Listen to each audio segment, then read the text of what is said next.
أعوذ بالله من الشيطان الرجيم. بسم الله الرحمن الرحيم. وما لي لا أعبد الذي فطرني وإليه ترجعون. أأتخذ من دونه آلهة إن يردني الرحمن بضر لا تغن عني شفاعتهم شيئا ولا ينقذون. إني إذا لفي ضلال مبين. إني آمنت بربكم فاسمعون. قيل ادخل الجنة قال يا ليت قومي يعلمون بما غفر لي ربي وجعلني من المكرمين. سورہ یاسین 23ویں پارے کا پہلا صفحہ آیت نمبر 22 سے.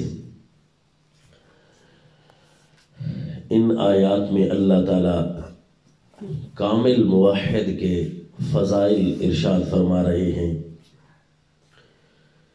کہ کتنے موحد کامل ہوتا ہے اور کیا اس کے فضائل ہوتے ہیں. موحد کامل کی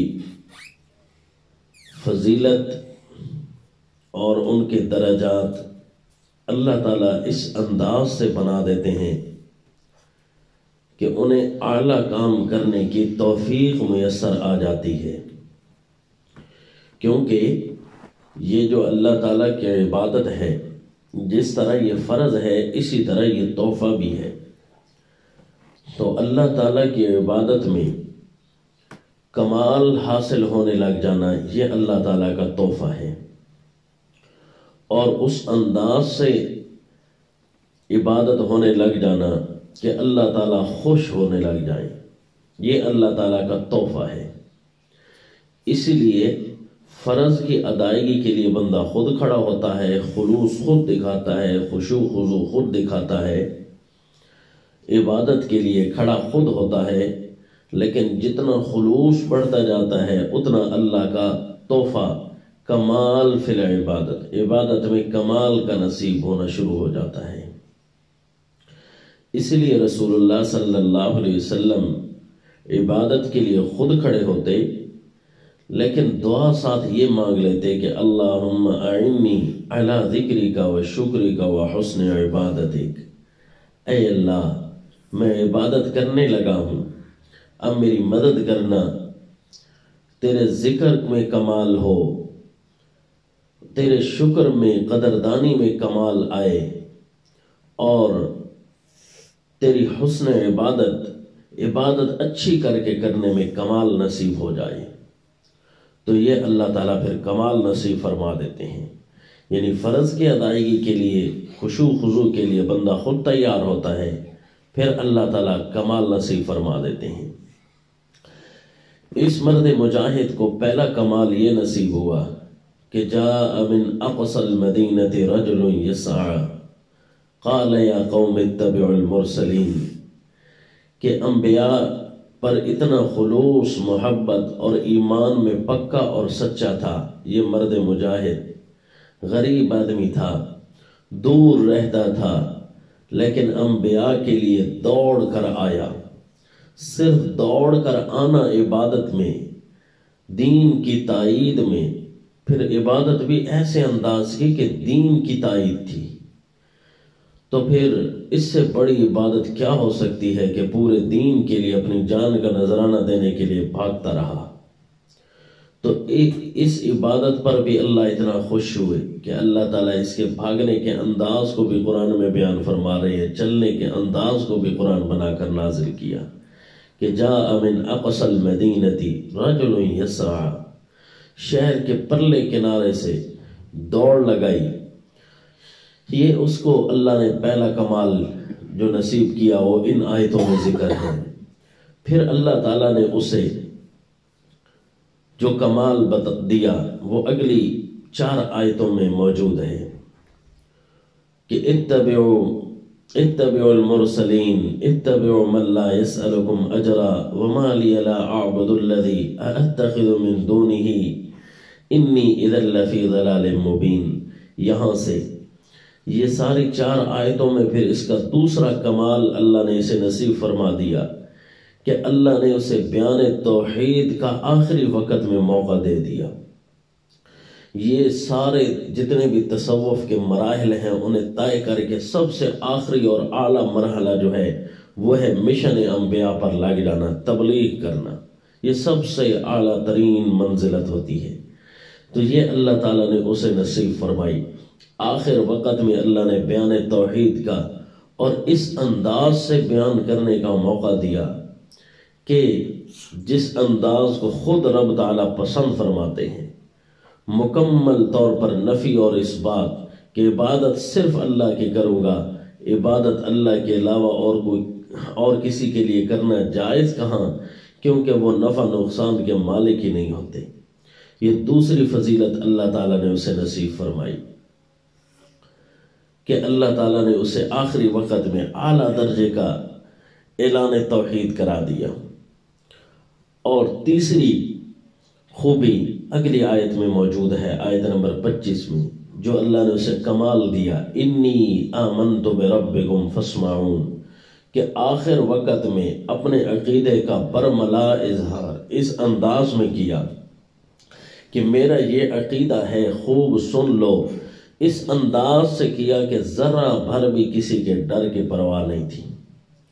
آخر وقت میں اللہ نے اس سے اپنے عقیدے کا، ایک ہے عقیدہ بیان کروانا اور دوسرا ہے اس عقیدے کے ساتھ کھڑا ہو کر اپنی ہمدردی بیان کرنا کہ میں بھی اسی عقیدے کے ساتھ ہوں، کہ جس میں یہ ہوتا ہے کہ اللہ کے علاوہ کوئی بھی نافع و ضار نہیں، اللہ کے علاوہ کوئی الہ نہیں، میں اللہ کے علاوہ کسی اور کی عبادت کیوں کروں جبکہ پیدا مجھے اللہ نے کیا ہے، تو میں بھی یہی ایمان رکھتا ہوں۔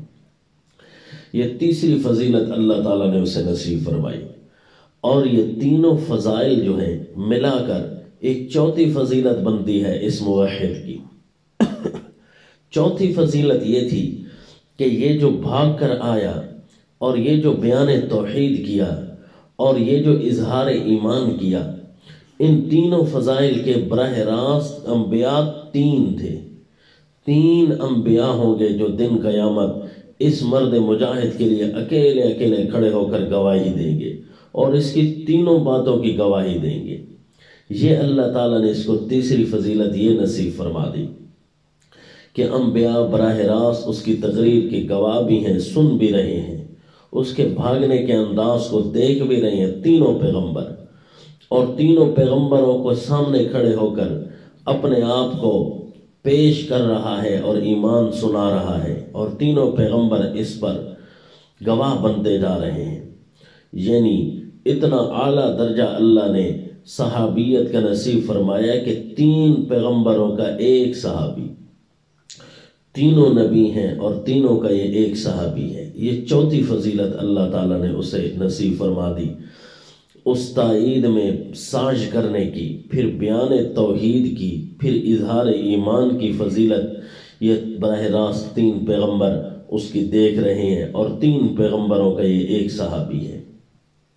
یہ 4 فضیلتیں ہو گئیں، اور پھر اللہ تعالیٰ نے جو اس فضیلت پر اسے انعام دیا، وہ انعام 5ویں فضیلت بن کر آیا، کیا کہ قیل ادخل الجنہ، اسے کہا گیا کہ تو جنت میں داخل ہو جا۔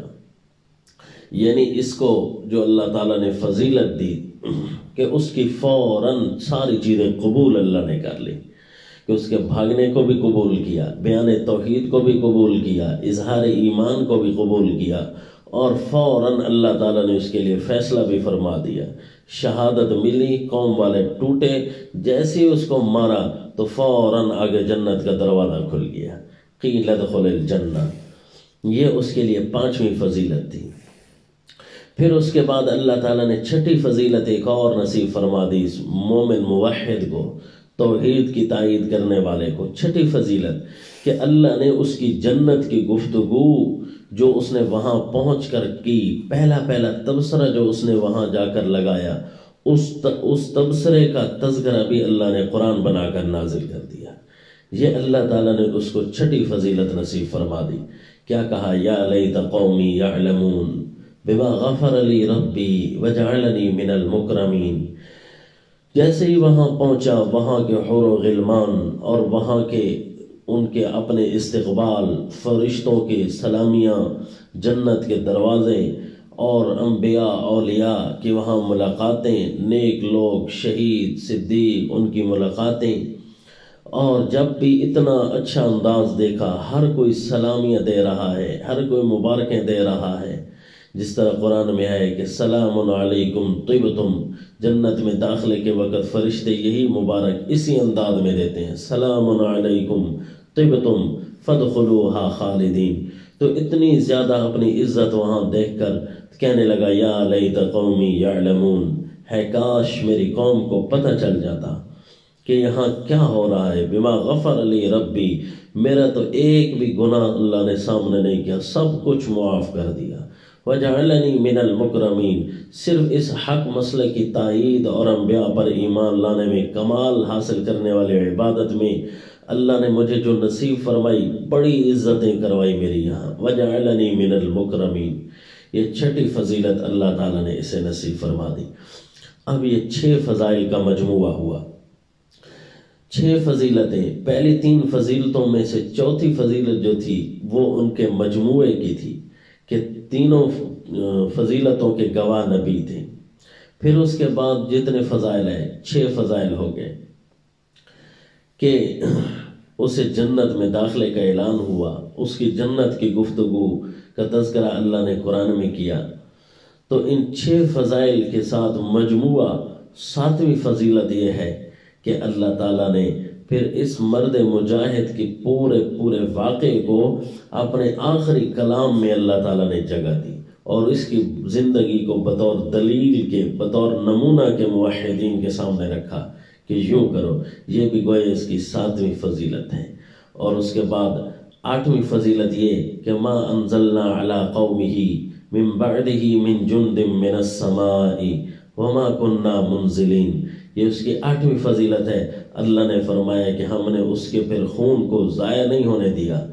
جب وہ اس کا خون بہایا جا رہا تھا، وہ تو پھر جنت میں چلا گیا، پھر ہم واپس پلٹے اور قوم سے ہم نے بدلہ لیا، پوری کی پوری قوم کو اللہ نے تباہ و برباد کر دیا۔ ایک مرد مجاہد اور ایک موحد کا خون اتنا قیمتی ہوتا ہے اللہ کے ہاں کہ پوری وہاں علاقے اللہ نے تباہ کر دیے، صرف ایک مظلوم پر ظلم کرنے کی وجہ سے۔ تو یہ 7 فضائل، اور پھر یہ 8ویں فضیلت کہ اللہ نے پھر اس کا بدلہ لیا۔ اس کو کہتے ہیں موحد کے فضائل، اس کو کہتے ہیں موحد کے ساتھ اللہ کا پیار، اور اس کو کہتے ہیں موحد کے ساتھ اللہ تعالیٰ کی یہ توفیق کہ اللہ تعالیٰ اسے آخری وقت میں چھوٹی چھوٹی بات پر اتنے بڑے بڑے فضائل نصیب فرما دیتے ہیں اور اتنی توفیق میسر کر دیتے ہیں کہ اتنی بڑی عبادت کرنا، اس سے بڑی عبادت کیا ہوگی کہ بیان توحید، اظہار ایمان اور سانج تائید کے لیے یہ 3 نبیوں کے سامنے ہو رہا ہے۔ تو اتنی بڑی عبادت کی توفیق اللہ اس کو دیا کرتے ہیں جو اپنی خشوع اور خضوع کو اتنا قیمتی بنائے اور خلوص کو اللہ تعالیٰ کے ساتھ اتنا قیمتی بنائے، تو پھر اللہ ایسے مواقع نصیب فرما دیتے ہیں کہ 0 سے بندہ اعلیٰ بن جاتا ہے، سب سے بڑی اللہ فضیلتیں اسے نصیب فرما دیتے ہیں۔ یہ ہیں موحد کے فضائل۔ وما علینا الا البلاغ۔